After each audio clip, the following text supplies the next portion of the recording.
दोस्तों नमस्कार। आज हम दुनिया को बताएंगे कि मां गंगा का कथित बेटा वाराणसी और मोक्षदायिनी को किस तरह से ठगा है और किस तरह से उगाही का संसाधन बना दिया है और बनारस के लोग किस तरह से मुर्दा हो गए हैं। जी हाँ, आप सही सुन रहे हैं। आपने बार बार सुना होगा कि मां गंगा का एक कथित बेटा वाराणसी पहुंचता है, 3 बार से सांसद है, भारत का तीसरी बार प्रधानमंत्री बना है, लेकिन मां गंगा के साथ उसने छल किया है, कपट किया है। मां गंगा में जल नहीं, मां गंगा के जल से सरांध बदबू उठ रही है, घाट दरक रहे हैं, फिर भी उनके सीने पर विलासिता के लिए क्रूज चलाया जा रहा है। क्रूज से मां गंगा के सीने को छलनी किया जा रहा है, रौंदा जा रहा है। जो आचमन योग्य हमारी गंगा होती, जिस गंगा में हमारे और हमारे घर के या हमारे लोगों के स्थूल को भी शांति मिलती है, मां गंगा अपने आंचल में समेटकर उसे ठंडक पहुंचाती हैं। उस मां गंगा के साथ घिनौना खेल खेला जा रहा है, धन उगाही किए जा रही है। इतना ही नहीं, बनारसियों के मौलिक अधिकारों को स्मार्ट सिटी के नाम पर जायका के रास्ते गुजरातियों को बैठा दिया गया है कि तुम बनारस को दुधारू गाय के तरह से दुओ, और यही हो रहा है। बनारस को दुधारू गाय के तरह से ये गुजराती परोक्ष रूप से दूह रहे हैं। जी, एक एक बात को ध्यान से सुनिए, वीडियो में पूरी तरह से बने रहिए। सबसे पहले हम आते हैं मां गंगा। मां गंगा को धरती पर लाने का श्रेय भगीरथ को है। भगीरथ ने अपने हजारों पुरखों को तारने के लिए अथक परिश्रम से उन्होंने तप करके, यज्ञ करके, अनुष्ठान करके मां गंगा को धरती पर लाया। तब जा करके सगर के सारे पूर्वज तरे और मां गंगा तभी से इस धरती पर मृतलोक में वो बह रही हैं और लोगों को मोक्ष प्राप्त के लिए एक संसाधन बनी हुई है, एक साधन है। जब हमारे शरीर पंचतत्व में विलीन हो जाते हैं और अंतिम संस्कार के बाद एक छोटा स्थूल बच जाता है, उसको हम मां गंगा को समर्पित करते हैं और मां गंगा प्रेम से अपने आंचल को फैलाकर उस स्थूल को शांति देती हैं, ठंडक देती हैं। क्योंकि हमने इसके पहले क्या किया कि उस अंतिम संस्कार में हमने जलाया था, लेकिन आज इसके लाले पड़ते दिखाई दे रहे हैं। आप गंगा को कई जगह खड़े खड़े पार कर जाएंगे, तैरने की स्थिति नहीं है। गंगा का पानी सूख रहा है, गंगा खुद पे आंसू बहा रही है और हम हैं कि सुधरने का नाम नहीं ले रहे हैं।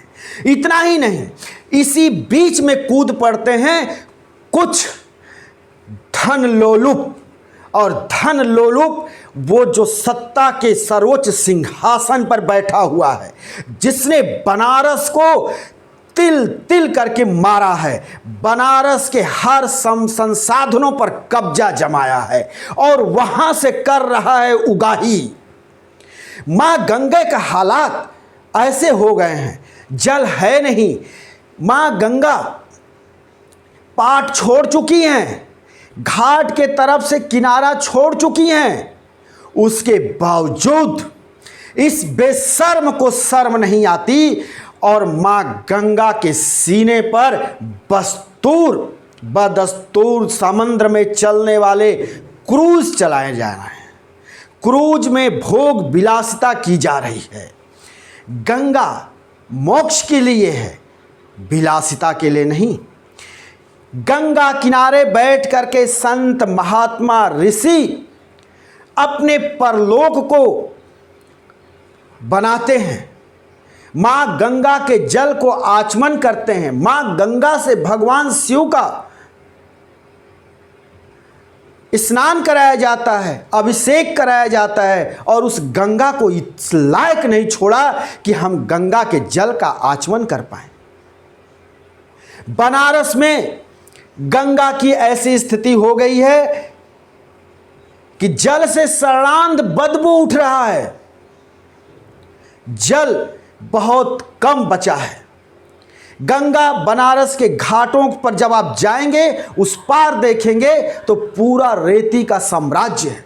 झूठ बोल करके उधर गंगा की पटाई हो रही है और कहा जा रहा है कि कछुआ सेंचुरियन है। ऐसा कहीं कुछ नहीं है।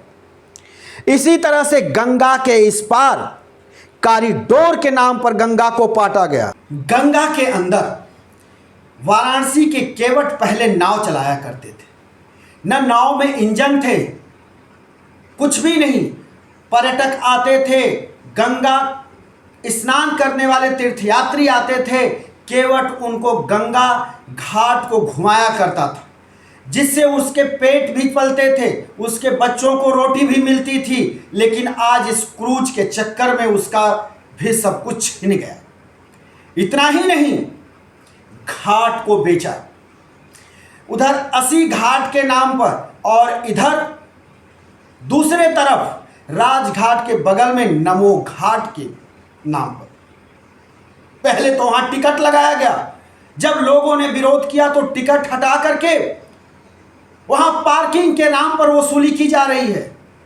जिस पार्किंग में बाइक के लिए 10 रुपए होने चाहिए, वहां 20 रुपए लिए जा रहे हैं। यानी 10 रुपए घाट के और 10 रुपए पार्किंग के। इस तरह से उगाही हो रही है। इतना ही नहीं, अब हम आते हैं बनारस को किस तरह से दुधारू गाय बनाया है। बनारस के लोगों के मौलिक अधिकार को रौंदा गया है।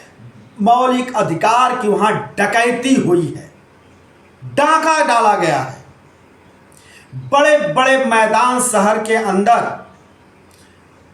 उसको पहले तो उसको पार्किंग में तब्दील किया गया, और पार्किंग में तब्दील करने के बाद ऊपर के हिस्से में लोगों को टहलने के लिए, आने जाने के लिए 10 रुपए का टिकट लगा दिया। स्मार्ट सिटी के नाम पर पूरे शहर में घूम करके आप आ जाइए, स्मार्ट सिटी कहीं दिखाई नहीं देगी।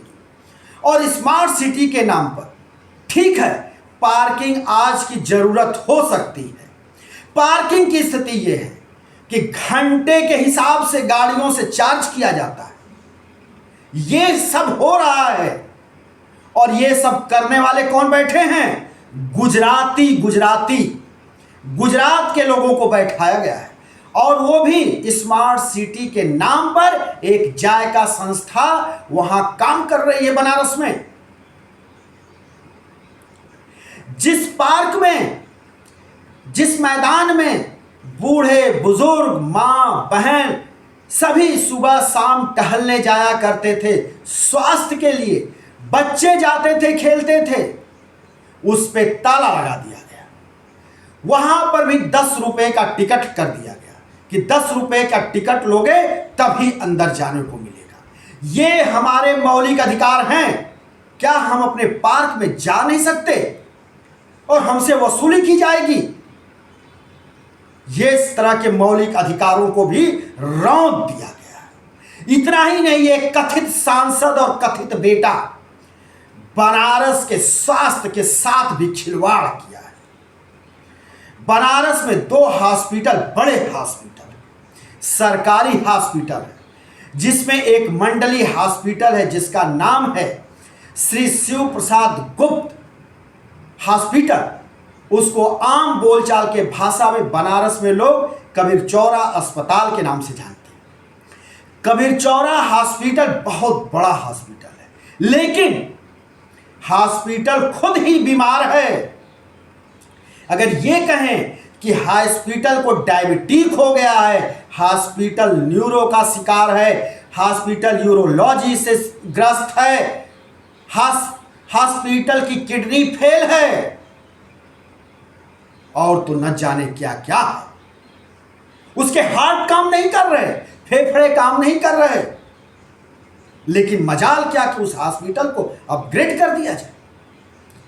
आप हॉस्पिटल पहुंचते हैं, अगर आप हार्ट के पेशेंट हैं, आपको ऑक्सीजन की जरूरत है तो मिल जाए, लेकिन अगर आपको वेंटिलेटर और आईसीयू की जरूरत है तो वहां उपलब्ध नहीं है। आपको भगाया जाएगा किसी प्राइवेट हॉस्पिटल में और आप तब तक दम तोड़ देंगे। इसी तरह से उस हॉस्पिटल में न मूत्र रोग विशेषज्ञ हैं, न ही किडनी रोग विशेषज्ञ है, न वहां मस्तिष्क रोग विशेषज्ञ है, और वहां पर समझ लीजिए कि वहां और भी कई तरह का कोई भी डॉक्टर वहां उपलब्ध नहीं है। वहां कार्डियोलॉजी का भी डॉक्टर नहीं है, हृदय रोग विशेषज्ञ भी नहीं है। तो वहां जब ये सारे डॉक्टर हैं ही नहीं तो आपका इलाज होगा कैसे? ये सब है उस कथित बनारस के सांसद की नगरी में। इतना ही नहीं, दुधारू गाय जो समझता है वो यही नहीं रुकता। स्टेशन पर जो काम कराए गए, रेलवे स्टेशन पर, वहां से भी उगाही है। स्टेशन पर यात्रियों को ठहरने वाले जो जगह हैं, लाउंज है, उसमें भी टिकट लगा दिया गया है घंटे के हिसाब से। और तो और जिस कंपनी के को वहां बैठाया गया है वो कंपनी भी ब्लैक लिस्टेड है। शहर का हाल बद से बदतर हो गया है। अगर आप वाराणसी में जा रहे हैं, तीर्थ यात्रा के लिए जा रहे हैं, तो आपको सावधान रहना होगा। 2 किलोमीटर, 1 किलोमीटर भी अगर आपको रिक्शा लेना पड़ेगा, ऑटो लेना पड़ेगा, तो वहां मनमानी उगाही हो रही है।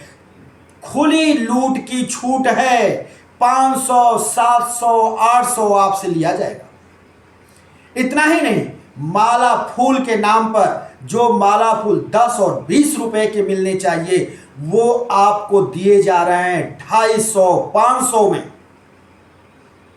तरह तरह की लूट है। बाबा विश्वनाथ में भी लूट मची हुई है। प्रसाद के नाम पर, दर्शन के नाम पर 300 रुपए की पर्ची कटती है, लेकिन उसमें मिलता क्या है? कुछ भी नहीं मिलता। जबकि मिलना चाहिए उसमें प्रसाद, उसमें रुद्राक्ष का माला और बाबा के पूजा के लिए फूल, लेकिन मिलता कुछ नहीं। इतना ही नहीं, बनारस में सड़ी गली चीजें आपको परोसी जा रही हैं और आप खाने को मजबूर हैं, क्योंकि मेला लगा हुआ है। कोई क्वालिटी नहीं बची, कुछ नहीं बचा। विकास विकास विकास का शोर चहुओर है। विकास हुआ क्या है, अब उस पर भी हम आते हैं। विकास के नाम पर कुछ ओवरब्रिज बना दिए गए। विकास के नाम पर सिर्फ और सिर्फ हुआ यह है कि अटल बिहारी वाजपेयी की सरकार में सारी सड़कों का चौड़ीकरण का प्रावधान आया 4 लेन बनाने के लिए। वही 4 लेन बने हैं जिनको कि बनारस से जोड़ा गया है, और विकास के नाम पर बनारस में कुछ नहीं हुआ है। आपके मौलिक अधिकार हैं शिक्षा, स्वास्थ्य, रोजगार, लेकिन अपने को प्रधान सेवक कहने वाला, देश के सर्वोच्च सिंहासन पर बैठने वाला तीसरी बार आया है सत्ता में। मजाल क्या कि आपके बच्चों के लिए बनारस में रोजगार का कोई संसाधन दिया हो, स्वास्थ्य के लिए कुछ किया हो, कोई नया अस्पताल दिया हो, कोई नई व्यवस्था दी हो, कुछ नहीं दिया। इतना ही नहीं, एजुकेशन के नाम पर भी इसने 0 बटा सन्नाटा। एक भी विद्यालय, एक भी महाविद्यालय, एक भी स्कूल, क्या मजाल की ये दे दे, कुछ नहीं दिया है। और तो और मां गंगा को अपना कहता है कि मां गंगा ने हमको गोद लिया है। चले जाइए बनारस और देखिए, 80 नाला जो कभी नदी हुआ करती थी, जिसके बारे में लोग कहते हैं निर्बाध रूप से गंगा का पानी तो ठहरा मिलेगा, लेकिन नाले का पानी निर्बाध रूप से बह रहा है और गंगा में मलजल गिर रहा है। हम नहीं छोड़ेंगे, हम हकीकत से रूबरू कराएंगे। हम फिर किसी दूसरे वीडियो को लेकर आएंगे। तब तक के लिए शिवमूर्ति दुबे को दीजिए।